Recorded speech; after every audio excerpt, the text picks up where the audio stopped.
같이 보실 말씀은 창세기 25장 27절로 34절까지의 말씀 같이 보시겠습니다.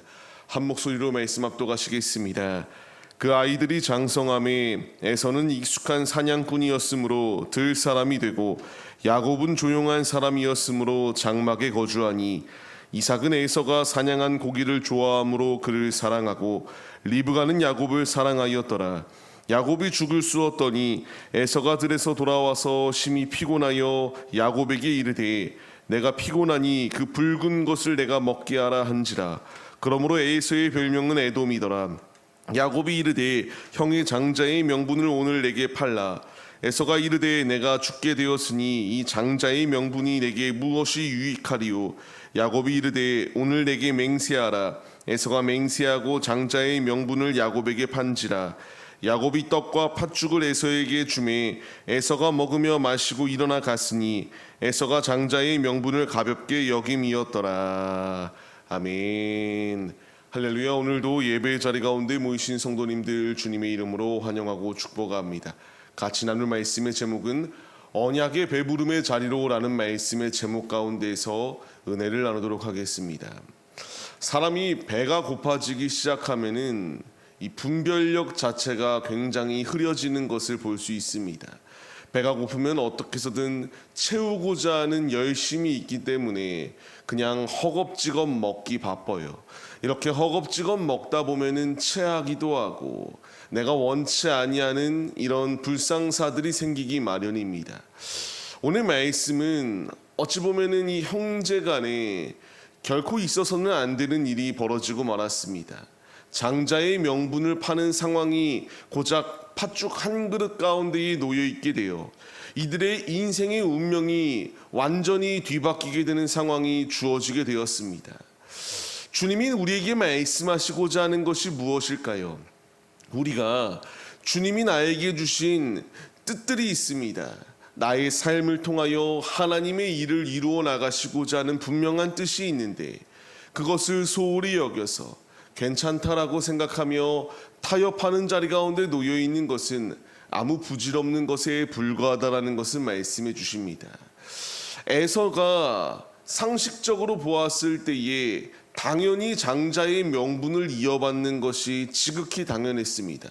왜냐하면 이미 태어나는 것부터도 이와 같이 먼저 태어났고요. 그것으로 끝이 아니라 말씀에서 보는 것처럼 이 에서가 사냥꾼이었기 때문에 당시 이 고대 근동 지방 가운데서 사냥꾼이 곧 힘을 의미했기 때문에 당연스럽게 힘 있는 자가 이와 같이 그 자리 가운데에서 이 가문을 이끌어 나가는 이런 용맹스러운 사람이라 이렇게 칭함받았기 때문에 누가 보아도 에서가 돼야 마땅하였습니다. 야곱은 그와 대조적으로 조용하였기 때문에 장막에 거주하는 자였다라고 이렇게 평가가 내려집니다. 이삭은 에서를 사랑하였고 리브가는 야곱을 사랑하였다. 이 모습 가운데서 누가 봐도 이 가문을 이끌 자는 에서였습니다. 그런데 하나님의 관점과 사람의 관점은 차이가 극명하다라는 것을 분명히 보여주세요. 아무리 사람이 보기에 이 사람이 당연히 후계자로서 이 모든 가문을 이끌어 나갈 자다라고 생각한다 할지라도 하나님이 아니다라고 하면은 아닌 거고요. 하나님의 주목하심은 다른 것 가운데 있었다라는 것을 분명히 말씀하십니다. 하나님이 보셨던 것이 무엇일까요? 그것은 바로 사모하며 주 앞에 나아가는 믿음의 모습을 보셨다라는 것을 분명히 말씀하십니다. 에서는 당장의 배고픔 때문에 자신의 줄임배를 채우고자 하는 현재의 주안점을 가지고 있었습니다. 하지만 야곱은 현재가 아니라 미래를 바라보았다라는 것을 분명히 말씀해 주세요. 미래를 바라보며 하나님께서 주실 축복을 사모함으로 나아갔던 것, 그 행동은 불순합니다. 그러나 이 축복을 받기 위해서 어떠한 행동이라도 행해서라도 이 축복을 받고자 하는 열심이 야곱에게 있었고 이 둘의 극명한 차이 가운데서 결국 축복을 받은 자는 야곱이었다라는 것을 분명히 말씀해 주세요. 이것이 우리에게 주는 주된 교훈이 무엇이겠습니까? 우리 역시 하나님께서 나에게 내려주시는 축복을 소홀히 여기는 것이 아니라 우리도 사모하며 주 앞에 나아가는 믿음의 모습이 우리에게 있어야 한다는 것을 분명히 말씀해 주세요. 단순히 우리가 먹을 것 이런 개념이 아니라 하나님께서 주시는 이 충만한 복을 그냥 헛되이 여겨서 세상의 것 가운데에 내게 주어지는 재산, 내게 주어지는 명예, 이런 세상적인 것들 가운데에 하나님을 잊어버리고 현재에 만족하며 현재를 쫓아 삶을 살아내는 것이 결코 우리에게 타당하지 아니한 삶의 모습이다라는 것을 분명히 말씀하십니다. 야곱은 조용하였습니다. 장막 가운데 거하였던 자예요. 그러나 분명히 우리가 잊지 말아야 할 것, 주님의 장막 안에 거하는 자가 주님의 인정을 받을 수 있다는 사실을 우리가 잊지 말아야 합니다. 세상을 향하여 힘이 있을 수 있습니다. 세상 가운데서 내가 명예가 있을 수도 있어요. 하지만 주님의 인정은 이런 것으로 나오는 것이 아니라 주님을 사모하며 주 앞에 나아가는 자에게 충만한 복이 예비되어져 있다는 사실을 우리가 잊지 마시기 바랍니다. 시편의 말씀을 보면은 이와 같은 말씀이 나옵니다. 사모하는 영혼에게 만족함을 주신다. 줄인 영혼에게 좋은 것으로 채워주신다.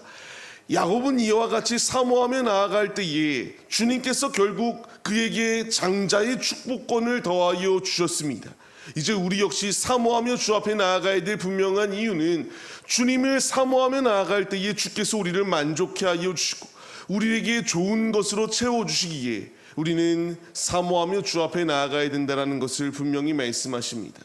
육신의 배부름의 자리로 나아가는 것이 아니라 이와 같이 영적으로 채워주시는 주님의 이 부요함을 우리가 바라보며 믿음의 자리로 나아감이 마땅하다는 것을 분명히 말씀해 주세요. 지금 이 말씀을 이제 우리에게 적용해 봐야 됩니다. 내가 바라보고 있는 것이 현재인가? 아니면 미래를 바라보고 있는 것인가? 내가 지금 바라보고 있는 것이 땅의 것을 바라보고 있는 것인가? 아니면 하나님이 예비하여 주신 이 귀한 천성을 바라보며 나아가고 있는가? 주께서 우리에게 물으시고 있습니다. 이 두 사람, 이 두 형제의 이 쌍둥이의 모습 가운데서 하나님을 의지하는 자에게는 축복이, 땅의 것을 의지하는 자는 땅에서는 강합니다. 하지만 하나님의 인정을 받지 못하였다라는 것을 분명히 말씀해 주세요. 주님이 우리에게 주시는 분명한 교훈은 하나님이 주시는 음성을 소홀히 여기지 말고 사모하며 믿음의 자리로 나아가라 우리에게 분명히 말씀해 주십니다. 골로새서의 말씀을 통하여서도 말씀하시는 것이 무엇입니까? 땅의 것을 생각하지 말고 위의 것을 생각하며 삶을 살아내는 것이 하나님의 자녀들이 걸어가야 될 길임을 분명히 우리에게 말씀해 주십니다. 우리는 땅에 속한 자들이 아니라 하나님 나라에 속한 하나님의 자녀들입니다. 이 땅의 것 가운데의 마음을 빼앗겨 하나님의 언약의 말씀을 잊어버리고 마음대로 불순한 마음을 품으며 불순종의 자리 가운데 거하는 것이 아니라 주께서 우리에게 말씀하시는 것처럼 주님 안에 거하여 야곱이 누렸던 축복, 이와 같은 축복이 우리의 축복이 되기를 주님의 이름으로 간절히 축원합니다. 오늘의 삶, 이제 주께서 우리의 삶 가운데에 주목하고 계십니다. 무엇을 주목하십니까? 하나님만을 온전히 의지하며 약속의 자리로 나아가는가? 아니면 세상의 것과 타협하며 믿음을 저버리고 세상을 사랑하여 떠나갔던 데마와 같은 모습으로 우리가 타협하고자 하는 마음이 우리 가운데 있는가? 주님이 우리의 모습을 주목하고 계십니다. 우리에게 필요한 것은 불순한 마음들은 다 내려놓고 오직 주님만을 사모하며 믿음의 자리로 나아가 언약의 배부름의 자리 가운데로 나아가는 것이 우리의 마땅한 삶의 모습임을 잊지 마시기 바랍니다. 삶을 시작하는 우리의 모습들, 하나님의 말씀에 순종하고 하나님의 말씀을 사모하며 나아갈 때에 주께서 채우시고 부어주시는 주님의 놀라운 은혜가 우리 가운데 예비되어져 있음을 잊지 마시고 오늘의 삶의 자리 가운데서 타협이 아니라 오직 주님만을 붙들고 믿음의 자리 가운데 나아가 주께서 예비하여 주시는 충만한 축복으로 힘차게 승리하시는 우리들의 모습이 다 되시기를 주의 이름으로 간절히 축원합니다.